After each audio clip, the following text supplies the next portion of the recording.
Hola, buenas tardes. Semana 3, lección 3, página 19 al 22, gramática 4 and 5, sección 4 y 5. I'm going to show you all this in a little bit. Because gramática is very long this week, okay? Okie dokes. Here we go. Lord help me, Jesus. All right. Gramática. Okay. Número 4. That's what I meant by 4. Over here, okay? 4 and 5. Because they have these things separately written out. Like here, number 4. And under gramática. And then over here, actividad I still under 4. Actividad B, which I believe we're not doing. But I'm just showing you actividad C. And then number 5. You see that? So that's what I'm talking about, because this continues on, blah, blah, blah, blah, blah, blah, blah, blah, blah, all the way to page, 22, okay? We're not doing 6. We're going to hopefully end up here soon, in Jesus' name. All right, so, gramática. So, ¿qué hay? Número 4, ¿qué hay en? It's a question. ¿Qué hay en? Using the word I, okay? Remember in Spanish, the H is silent. You go to the next verb, you just say I. In this case, it's I. Use the verb from form I, which you've learned in Leccíon 1. So if you need to go back to your lesson page in Leccíon 1, check it out, to express both there is and there are in Spanish, okay? There is. Where's my lovely pencil? There is and there are in Spanish. No hay means there is not. Okay? No hay means there is not. And there are not. Okay? I is a question. Ask, is there? Or are there? Okay? Unlike other verb forms you have learned, I does not change forms. Hey, praise God for that. En Sevilla hay muchos, that means many, mercados y tiendas, stores. Pero no hay muchas fábricas. No hay muchas fábricas. Hay pocas. We're in Sam Hill. Oh, I forgot to tell you. Fábricas number 3 is factories. Pero no hay muchas fábricas. Hay pocas industrias. Pocas, number 4 means few. Industrias. En el sur de España. ¿Ok? ¿Qué hay en tu ciudad? ¿Qué hay en tu ciudad? ¿Hay mucha industria? That's what they're asking you about your city. All right.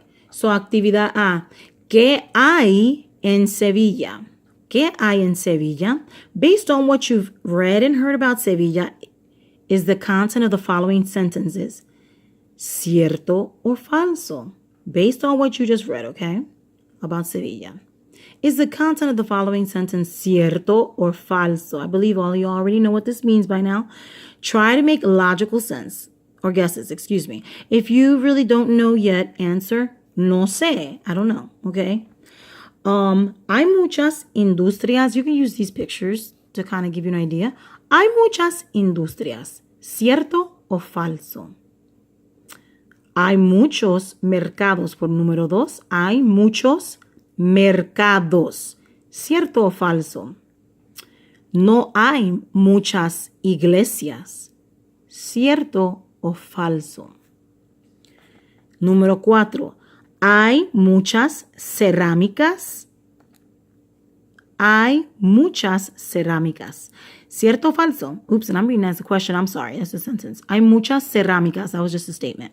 So is that true or false? My bad. No hay muchas tradiciones religiosas. ¿Cierto o falso? Número 5. No hay muchas tradiciones religiosas. ¿Cierto o falso? What do you think about that? Actividad B, we ain't doing it. Next, actividad C, ¿y tú? ¿Qué hay donde tú vives? ¿Qué hay donde tú vives? Okay. Y'all gonna have to figure out what that means, okay? Are the following sentences cierto or falso for the city in which you live? Okay. Hay muchas industrias. ¿Cierto o falso? Fue el número 1. Hay muchas industrias. Industrias. ¿Cierto o falso? Número 2. No hay muchas iglesias. Número 2. No hay muchas iglesias. ¿Cierto o falso? Número 3. Hay muchos mercados. Hay muchos mercados. ¿Cierto? Falso.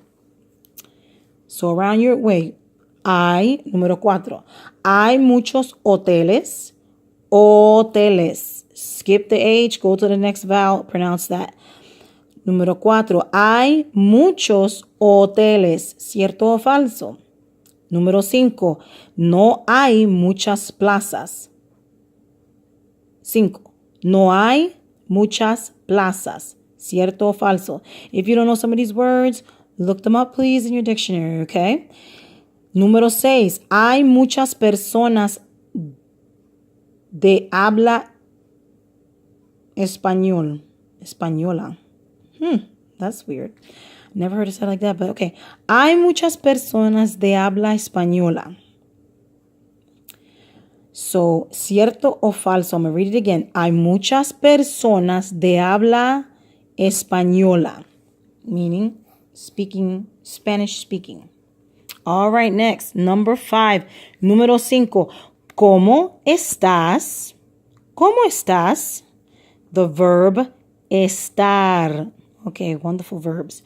As you read the following conversation that might have taken place in episodio 2, okay, try to determine what 2 topics are being discussed. Okay, we're going to try to figure this out. All right, I'm going to read this to you. Hopefully you can get it. Tío Pedro, this is Carlos speaking, okay? Tío Pedro, mucho tiempo sin verte. ¿Cómo estás? So Pedro says, sí, Carlos, bien. ¿Cómo estás? And then Carlos says, bien, tío. Pedro, ¿y Gloria? ¿Dónde está? Gloria, aquí, tío Pedro. Aquí, tío Pedro. Pedro says, ¿y dónde están Carlitos y Juanita? ¿Y dónde están Carlitos y Juanita? So, that was a conversation amongst some people, family members. Forms. Estar is another verb that means to be. To be. In Spanish, okay? Its forms do not follow, a completely regular pattern. Surprise! Here are its third person forms. Está, and están, okay? Esta, están, okay? In Lección 1, you learn the forms of ser, along with a few of its uses. You will learn additional verb forms and more about the differences between ser and estar in Lección 10. Okay? I might bring some of this stuff up in class. I don't know. We'll see. Uses for this. Forms of estar are used to talk about how someone is feeling. Okay? You have probably noticed the use of forms of estar as members of the Castillo family greet one another and talk about Don Fernando. Like, for example, when Juan asks Ramon, how is he? He says, ¿Cómo estás? And Ramon answers, Yo, bien. Pero papá está muy mal. Yo, bien. Pero papá está muy mal. You saw I said está? Up here está, okay? To find out how someone is feeling, one of 2 different questions is used, okay? I keep forgetting I'm taping to some kids, good grief. ¿Cómo está usted? ¿Cómo está usted? Used in formal, because this is a formal you when you're speaking to someone formally.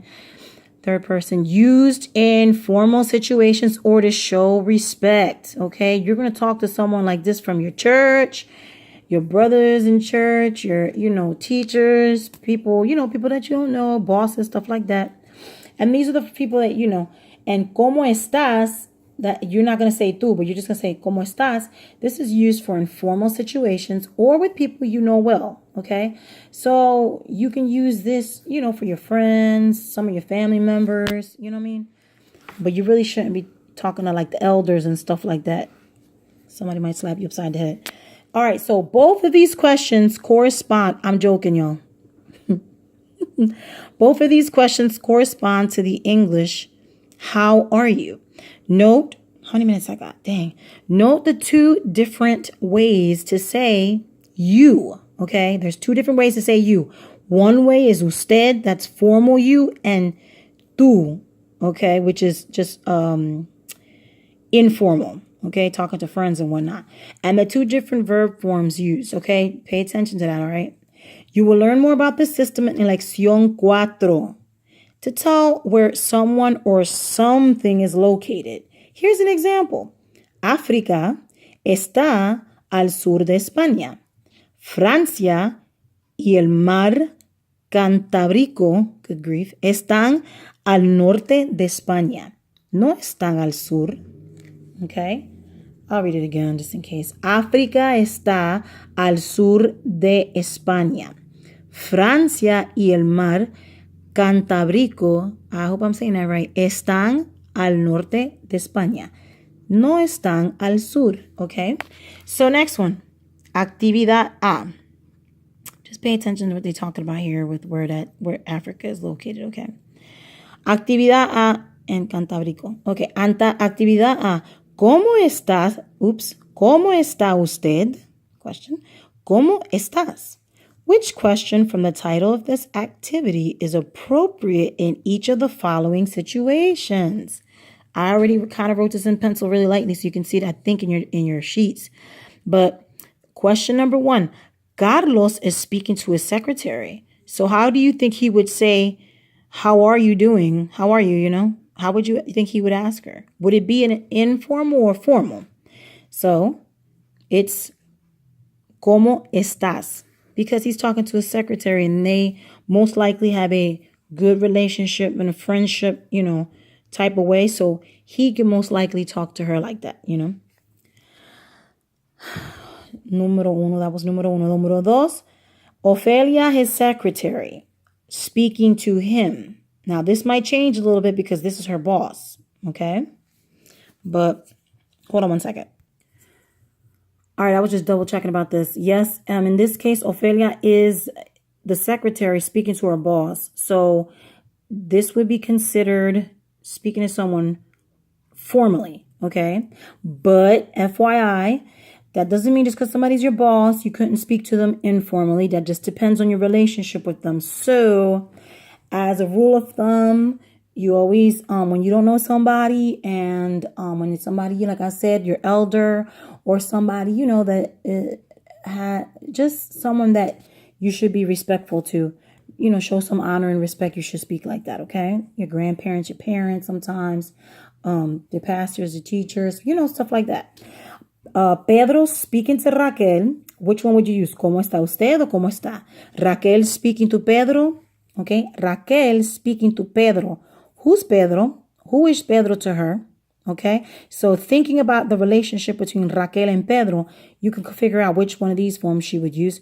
And you, meaning you yourself, okay, speaking to your Spanish instructor, how would you speak to Señora McBride or Señora Bonilla or Señora Morales? Bonilla is my daughter who came last week. Hopefully she'll be here next week, okay?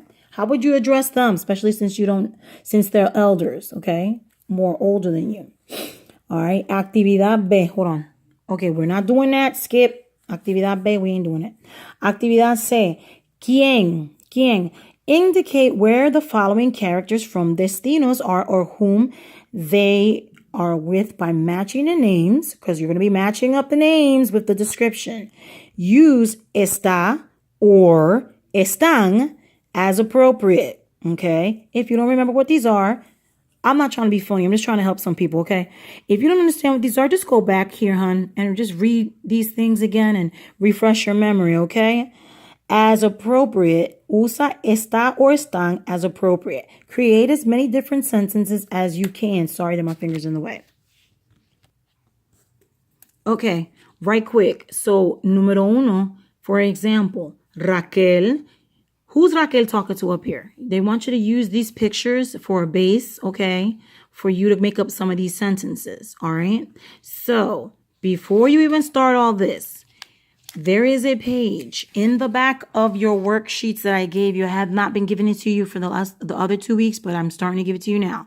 These will tell you the worksheet, Leccíon 3, that's the lesson you're in now, Leccíon 3, lesson 3, Gramática 5. That means grammar, and then that's section 5, okay? And then it's telling you actividad C. FYI, I also wrote the page number, page 22, which is here, but it really started here, okay? So don't forget what I said earlier. This is grammar, section 5. We're doing now actividad C of section 5. And we're starting in the next page, and we need to write the sentences that y'all fixing to write up to put them in this section. Okay, that's why I gave you that paper.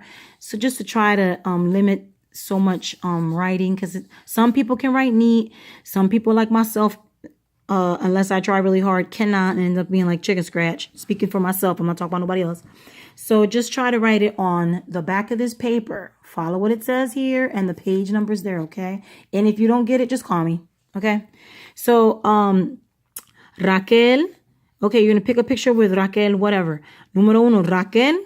And now you're going to say, en la gavia, en su habitación, her room. No, she's not in no room, and she's not in la gavia. Somebody in here in this picture, though, is in la gavia in their room, okay? And then another part of the sentence would be con Elena. So you got to put this with a group of one of these sentences here, and then with one of these. Okay, hold on. All right. So for example, you're going to use this group of from 1 through 6 here. You're going to choose one of these sentences from 1 through 6. And then 1, 2, 3, 4, 5. Okay, and 5 of these, okay?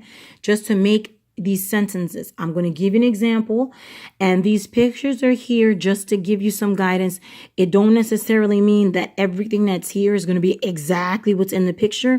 The point is for you to just pick what it is, pick something over here from where they might be at, and then, because this means in. They're in the gavia, they're in the patio, they're in the store, mercado, the merchant, whatever. In the street, in the plaza, in the barrio, that means like little town, something like that, little. And then this is con, which means with. Con Elena, con el taxista, con Raquel, con los chicos, con sus hermanos, okay? So here's an example. The pictures is just to help you remember some of the places they were at, but that don't mean that everything that's here is going to be exactly the same to the picture, okay? For example, Raquel, which is right here, okay, está, that's the word you have to put to show where she's at, okay? En el mercado de Triana. In the movie you found out there was a place where they can buy food and stuff like that, a market, okay, a plaza type thing.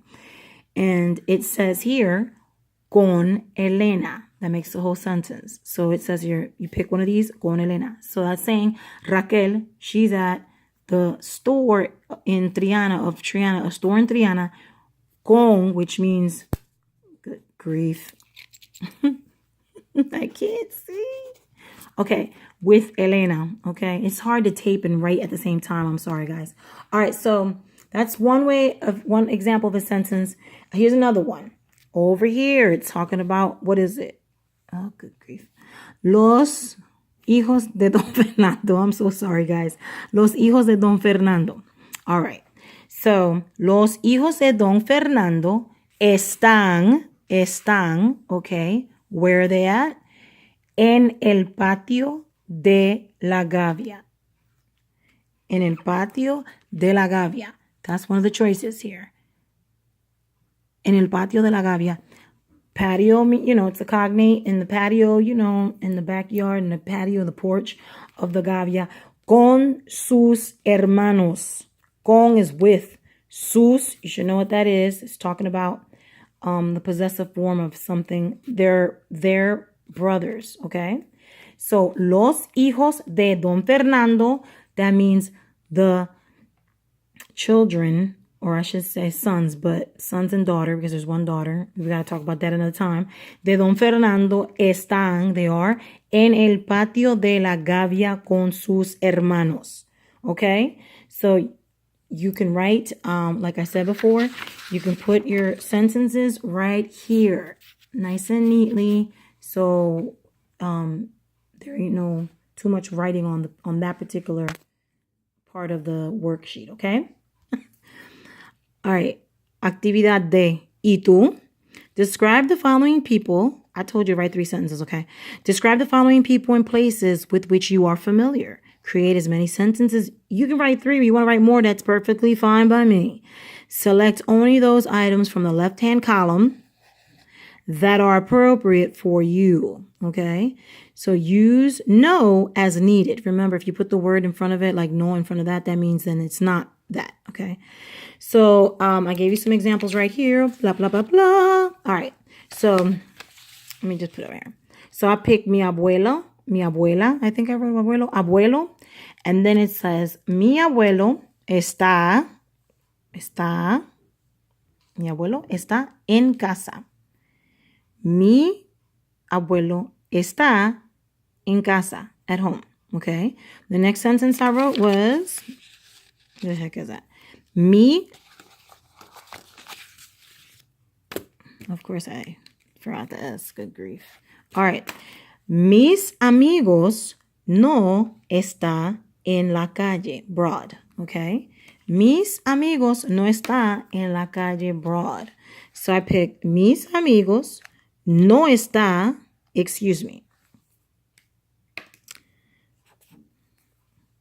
Mis amigos no están. Correction. Sorry. It's están. Mis amigos no están because they're talking about plural and this is plural. No están en la calle Broad. Okay? So, and actually it's about they. So, mis amigos no están en la calle Broad. That is another example how to do actividad de. I'm sorry. I keep going back and forth and it's getting hard for me to figure out where I'm at.